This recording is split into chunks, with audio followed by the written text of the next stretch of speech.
At para sa kaalaman ng ating mga viewers, ang mga bloodline dito sa Algrim Farm ay iisa lang.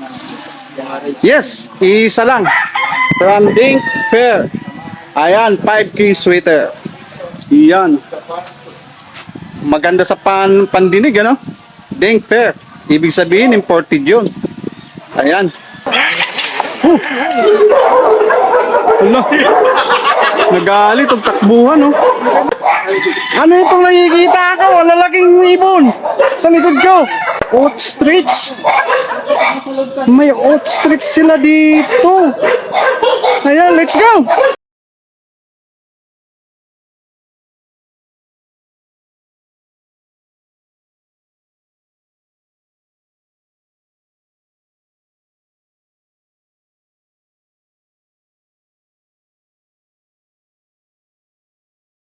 Alex Lapid ng A. Lapid Game Farm.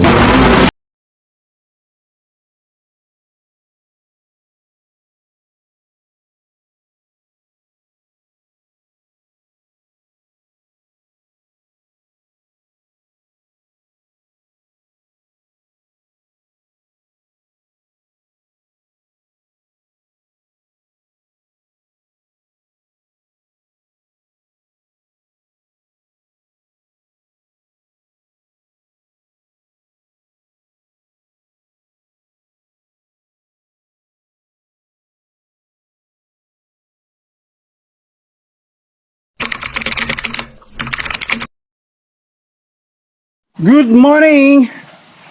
Welcome sa panibago nating episode. Farm mo, kwento mo.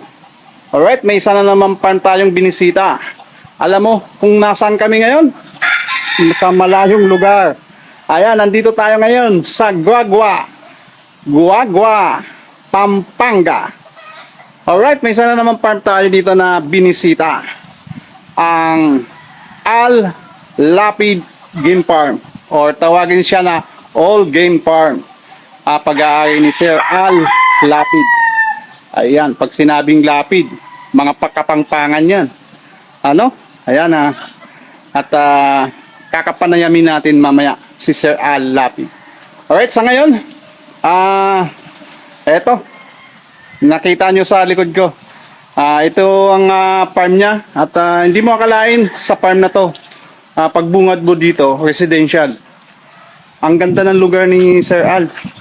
Very nice. Napakalinis, ano? Ang daming mga puno, mga prutas. Ayan, at sa likod, makikita nyo, mga range area, cording area, at etc.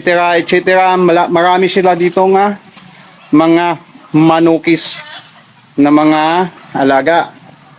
Ayan mga boss, samahan nyo kami sa araw na to at tayo matuto at mamangha sa ating ipapakita ngayon sa farm ng Al Game Farm. Alright, ano pa inaantay natin? Samahan nyo kami, let's go na. Alright, kasama namin ngayon ang Team Tosbo.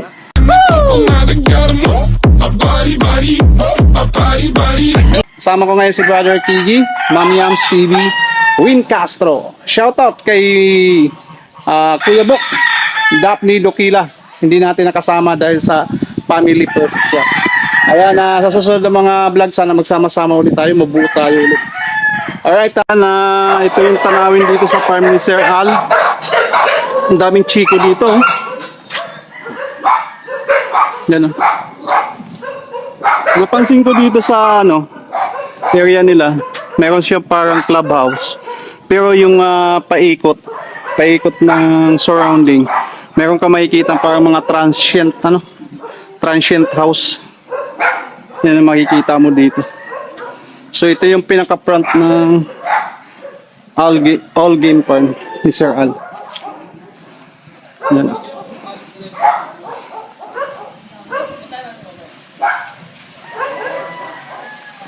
Right.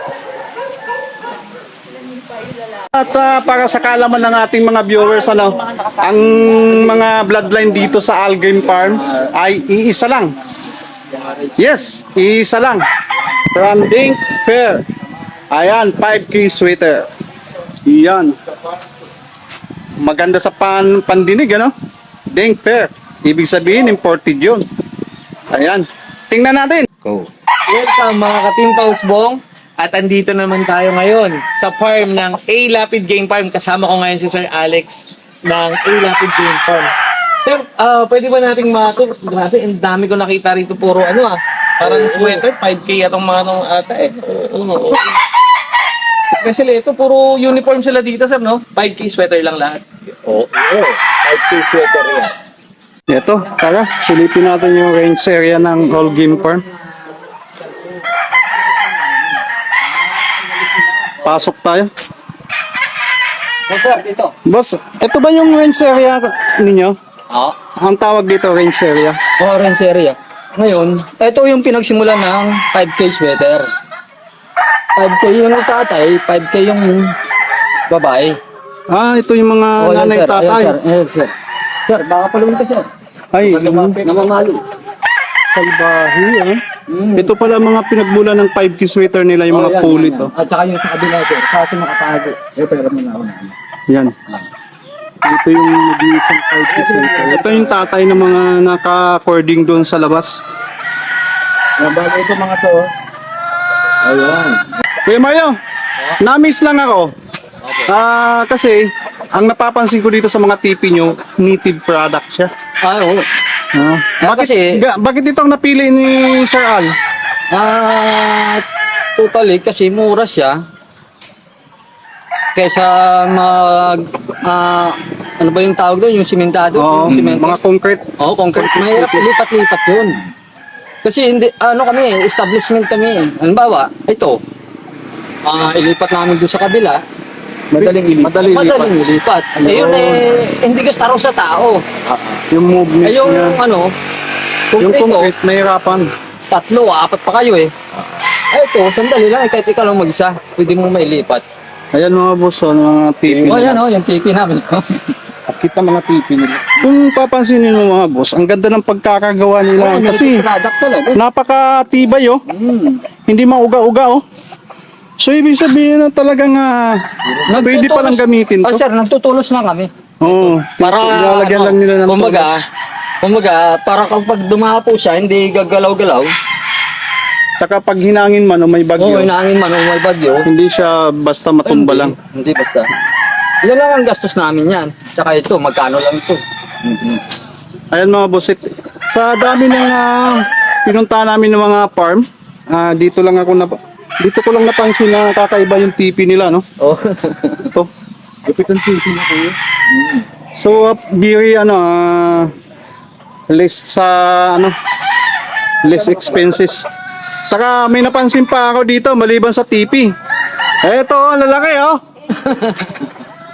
Ang lalaki ng mangga oh. Wala pa yan. Nung mga nakaraan namin. Kuya, ba't ganyan kalaki yan? Hindi pa yan. Anong klaseng mangga yan? Ano kasi ito yun? Pero Thailand. Thailand, oh, may pagka-apple mango yan. Pero masarap yan, sir. Oh. At saka bawi ka dyan sa laman. Yung pag hiniwan mo ganyan, yung buto napakanipis. Ay, ganun. Oo. Ito ba yung kuya yung mangga? Lalaki naman yung dami. Oo, sabi mo gusto. Ayan, sinasamahan tayo ni Kuya Mario.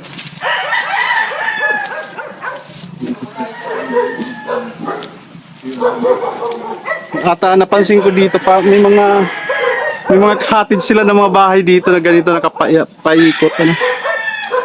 Ito naman yung kubo-kubo ng Ipugaw. Ayan, pagkakaano ko sa Ipugaw house to eh. Yan. At ito naman. Kakaiba na naman itong bahay. Yun oh. Kung maalala niyo yung mga Hollywood movie, yung sa ano ba yun? Kalimutan ko yung movie na yun. Punta tayo dito sa kabilang cording. Hello! Wow! Wow! Ano ito nakikita ako? Ayan mga boss, hindi ko ina-expect na mayroon silang alaga sila dito na ostrich, ano? Ang ano lang namin dito, mga manok. Ayan. At hindi ko akalain na may mga alaga pala sila dito, mga ostrich. Ang lalaki na. Almost 3 years na daw yata ang edad ng mga to. Inangkat pa nila ng galing Davao. Yan. Dito lang yan sa All Game Farm. Kay Sir Al Lapid ng Guagua, Pampanga. Dito po may ostrich dito sa Yun. Manila. Ako nakita ng mami ko na may ostrich. Kakaiba to Kakaiba itong tour namin Ano galing ulit kuya? Kung mapapansin nyo ng mga previews natin ng mga vlog, halos manok lang na ipapakita natin. Pero ngayon, ipipicture natin kung anong meron dito sa farm ng Al Game Farm. Ano? Kaya, let's go, explore tayo. Mario, mayroon pa ako napansin sa kasama ng ostrich. Opo. Ano yung mga baby na yan, mga pato na yan, ang lalaki? Gansa po, gansa. Gansa, Opo, imported. Yung Australian daw po yata. Australian duck. Ang lalaki. Malalaki nga po. Ayan mga boss, tingnan natin. Ayan o. Ayan o. Ang lalaki o. Bukod po yan, sir. Dami pa. Ang dami pa pala daw nito. Ito. Nandun sa kabila. Ayan, dito. Sir Mario, tanong lang ako, paano nyo naalagaan ng mga to? Ikaw lang ba ang nag-handle ng mga to? Sa, Ilang kayo? Sa pagpapakain, apat po kami dito, pero sa pagpapakain po, ako lang talaga. Ako lang po talaga, tsaka sa vitamin. Kumbaga sila, magpapalit ng tubig, at tsaka, yun lang, magpapalit lang ng tubig. Hugas ng pagkainan. So- Pero sa pagpapakain, So tulungan kayo. Opo. Tulungan kayo dito. Para mapanatili yung kalusugan ng mga alaga kalusugan, natin opo. dito, no? opo, importante po yan. Yan, si Kuya Mario. Siya yung nag-handle ng mga alaga dito ni Sir Al Lapid. Alright, maraming salamat, Sir Mario. Ayan mga boss, sa kabila ng bakod na to, bakura na to, mga ostrich ang nakalagay, ano?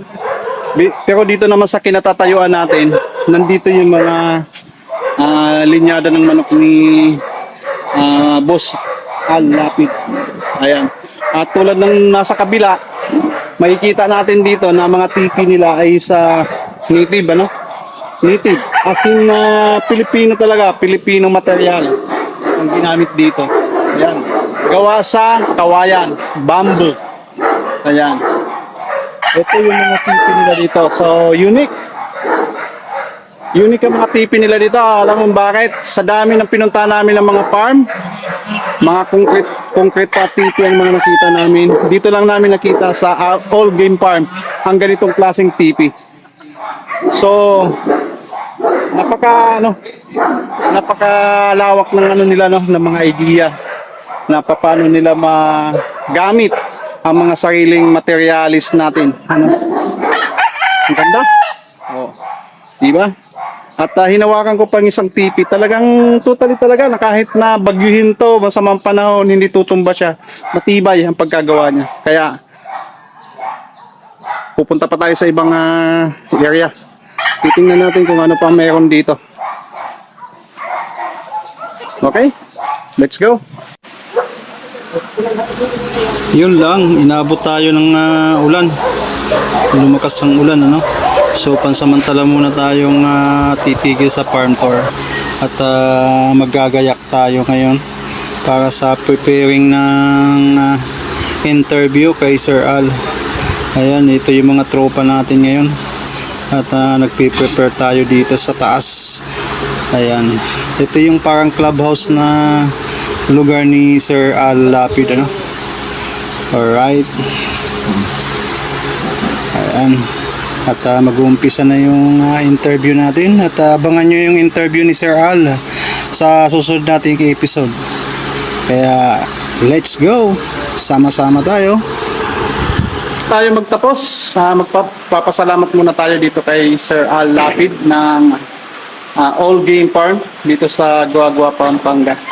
Thank you very much sa pag-accommodate dito sa aming team at Team Pausbong. Salamat sa pagkain, sa food. Alright?